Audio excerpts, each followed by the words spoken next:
Oya, ese tambo Kenyama, kuna hili swali nataka kuwauliza.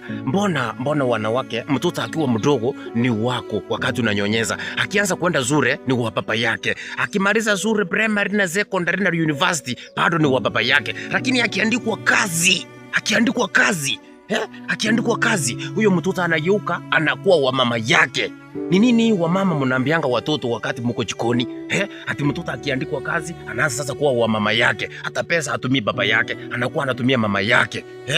Wanaume tutafakari. Na mwanaume usikuwa unakuwa mkari kwa watoto wako. Mtoto hawezi kukutumia pese.